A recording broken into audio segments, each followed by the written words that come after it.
ছোট একটা বাচ্চা মাত্র 13 কি 14 ওরকম হইব। তার আফার মুখে দিছে দোকান লাই, তার বাড়ি ছাতো আতো লাই, সারা শরীরটা লাই, ওরা দিল ও দুঃখা তার অবস্থাটা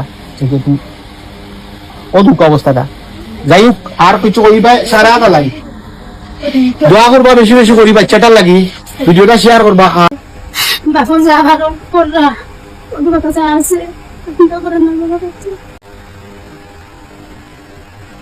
সহযোগিতা হাত বাড়াইয়া দিতা, যার যতটুকু পারো কেউ দোয়া করি পারবা, কেউ অন্যজনের কাছে পরামর্শ নিতে পারবা, মানে যে যারা পারো। আমরা না দেখাইয়া পারলাম না, আপনারা আমারে মাফ করিয়া দিবা। ওই তার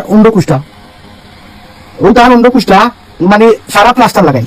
আমি দেখাইলাম কিতা লাগি কতটা মর্মান্তিক একটা দুর্ঘটনা ঘটছে, বিস্তারিত আপনারা কইলাম। বাকি বাচ্চাটাকে দেখি লোকা, যাই হোক বুড়িয়া লাগি ছোট্ট একটা বাচ্চা, বয়স 14 ওরকম হইব। তার আফার মুখে দিছে দোকান লাই, তার বাড়ি ছাতো আতো কোন জায়গায় পড়ছে আপনার বাড়ি? রহমতপুর। ছাতক রহমতপুর পড়ছে। এই বাচ্চা লেখাপড়া করে, লেখাপড়ার পাশাপাশি ফ্যামিলির বেকআপ দেওয়ার লাগি তারা গানের একটা মেশিন আছে, গান বাংলাইবার মেশিন। এই মেশিনটা নিয়া বাচ্চাটা স্কুল বন্ধ আছিল, গান বাংলানি গেছিল। গান বাংলানি তাকে আওয়ার সময়, যখন তার খাস শেষ হওয়ার সময়, রাস্তা খাসা রাস্তা আছে, হঠাৎ করে একটা জায়গাতে ইয়া গাতকারের মাঝে পড়িয়া মেশিনটা উল্টে গেছে। উল্টার পরে যে গরম পানিটা আছিল, মেশিনের একটা ট্যাঙ্কির মাঝে পানি দেওয়া থাকে, এই গরম পানিটা মেশিনের নিচে পড়া বাদে গরম পানিটা সারা তার উঠে পড়ে গেছে এবং মেশিন আসলে তাকে বাড়াইতে পারছে না। যাই হোক, পরে যারা পথচারী আসলা, এই পথচারী সবে উদ্ধার করিয়া তৎক্ষণাৎ অবস্থায় আপনার উসমানী মেডিকেলও নেওয়া হয়েছে। উসমানী মেডিকেলও নেওয়ার পরে প্রায় দরুকা 3 দিন আসছে। যতটুকু করার ওষুধ মা বাপে কিনে আইনা দিচ্ছেন, কিনে আইনা দেওয়ার পরে ওষুধ 3 দিন ডাক্তারি করা বাদে তারা কিছু যা টাকা পয়সা আছিল, মানে সঞ্চয় অবস্থায় যা আছিল এবং কিছু টাকা দিয়ে আত্মীয় স্বজনের দিছিলা, এই টাকাটা তার শেষ হয়ে গেছে। তারা উসমানীটা গিয়ে ট্রিটমেন্ট করিয়া কেন কোনো নানা বাড়ি, এই ছোট বাচ্চাটা নানা বাড়ি, আর আমার নাফর বাড়ি কেন তারা অন্য অবস্থান করছে কামিল সারার বাড়ি। তো যাই হোক, এখন বর্তমান অবস্থায় এই পর্যন্ত কামিল এবং তার ইমিডিয়েট বড় ভাই কামরুল এবং রিপন, যারা লন্ডন থাকেন এবং তারা আব্বাস সৌদি আরব প্রবাসী, যতটুকু পারে তারা সাহায্য সহযোগিতা করছে। কিন্তু এই যে ঘটনাটা আপনারা দেখাইলাম এই বাচ্চাটার, এটা মানে একজনের উপরে নেওয়া, একটা জনের উপরে নেওয়া ভেরি টাফ হয়ে যাব। কারণ দোষের লাঠি এখন লাগি বুঝা।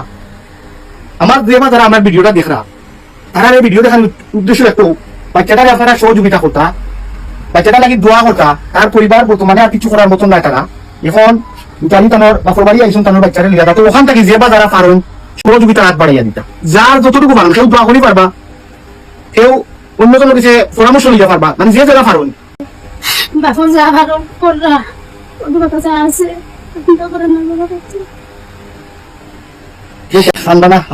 অসুবিধা নাই। যাই হোক, আমি আর কিতা বলবো, এই টাইমে আর মাথার মতো কিছু না। আসলে আমি নবী ব্যবসা করা লাগে আইসি না, আমি আমার কামিলে সাইবার বন্ধু সুবিধা আইসি। আসলে আমার কাম ওটা, মানে আমরা ওই অনেক মানুষের অনেক জায়গায় দান করা করতে চায়, কিন্তু সঠিক জায়গা পায় না, বিদায় দান করে একটা করতে পারে না। আমি ফ্যামিলি তোমাদের একমাত্র গার্জিয়ান আমার কামিল, কারণ ওই একই বাড়ি।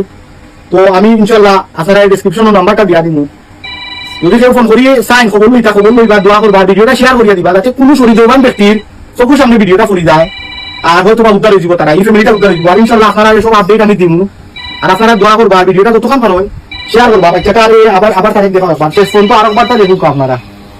সারা শরীরটা দালাই, ওরা দিল ও দুঃখ তার অবস্থাটা, ও দুঃখ অবস্থাটা। যাই হোক, আর কিছু কইবা সারা দালাই দোয়া করবা, বেশি বেশি করি বাচ্চাটার লাগি, ভিডিওটা শেয়ার করবা। আর ভালো থাকবা আপনারা, সুস্থ থাকবা। সালামু আলাইকুম।